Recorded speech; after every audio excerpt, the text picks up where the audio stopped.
6 minutes to 6. Now, did you know it's 30 years since the birth of a computer gaming icon, Super Mario? Did you know that? No, but I do know that Wyn Evans looks remarkably like him. I had no idea it was that long, actually.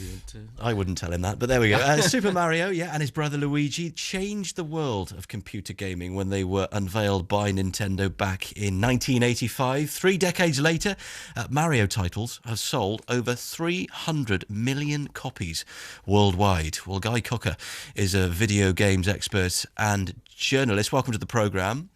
Hey, how you doing? I'm very well, thank you. I must admit, I wasn't really a Super Mario kind of guy. I think I was sort of playing the old Spectrum 128K or something, or a Commodore back in the mid-'80s. But it's been incredibly popular, hasn't it? Yeah, I mean, I think the reason that he's survived so many years and kind of outlived other gaming icons, arguably people like Pac-Man, is that, the games have always had this sort of mark of quality. So Nintendo invests a lot of money in making Mario games, whether they're standard platformers, like everyone remembers, or games like Mario Kart, as high quality as possible. So they've got a new game coming out this week, which is on the Wii U, which is a console that isn't performing particularly well. It's not selling as much as the PlayStation and Xbox, but game fans who are into Mario can be assured, that game is of that high quality that they expect. Now, for those of us who are a little shady on the detail here, I mean, weren't they Italian plumbers or something? Wasn't that the plot line?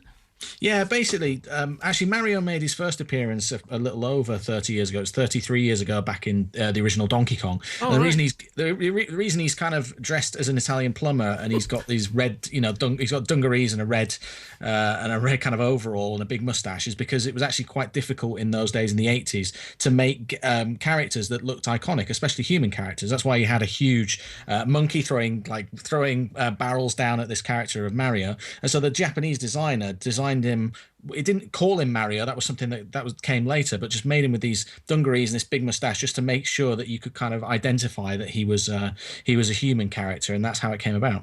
Yeah, I do remember Donkey Kong, that kind of fiddly handheld game, wasn't it, that you could play? I mean, is he kind of the Nintendo's biggest gaming character then, in a sense? Is he up there, I suppose, with what Mickey Mouse is for Disney? Yeah, absolutely. I mean, not just in Nintendo's roster of characters, but in video games characters overall. I'd say he's the most recognizable and famous of all video game characters. I mean, it's a lot of video game characters have tried to make that jump over to film. So you've had Lara Croft, Tomb Raider, starring Angelina Jolie. Mario actually did that in the 90s as well, in what is probably one of the worst films of all time, starring unfortunately the late Bob Hoskins. Yes, don't remember it, so perhaps that's why it wasn't very memorable. Is he still the same bloke? I mean, he used to do a lot of running, if I remember right. Yeah, he much jumping up and down and running away from things.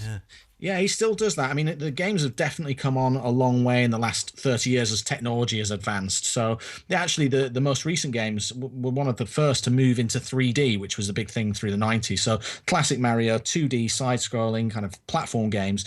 The more recent Mario games have made the move into 3D. And like I was saying earlier, these games are really, really great quality. I would say that Mario Galaxy and Mario Galaxy 2 are some of the best platformers ever made. So Nintendo's worked hard at kind of making sure that these games are really, really high quality, and that's why he's been so kind of iconic through the ages. And now, actually, I think I try and show my friends what games are like. They're really, really advanced, really, really mimicking movies, but actually a lot of people just really want to go back and play those classic kind of 2D platformers. And it's actually a rare instance where a gaming character has survived for this long, where he's as equally popular with 30 plus year old people like myself, and also the kids of today. But actually, he's facing increasing competition from games like Minecraft, which is really, really popular with kids, and the Lego games. So he's having more and more competition now. Yeah, fascinating. The Mario legacy lives on. Guy, thank you very much indeed. Chucky Egg, I remember. Mark Poyser would remember that one. Quack. We had Quack the Duck in there. Don't remember Mario. Excuse me, quiet, gentlemen. The weather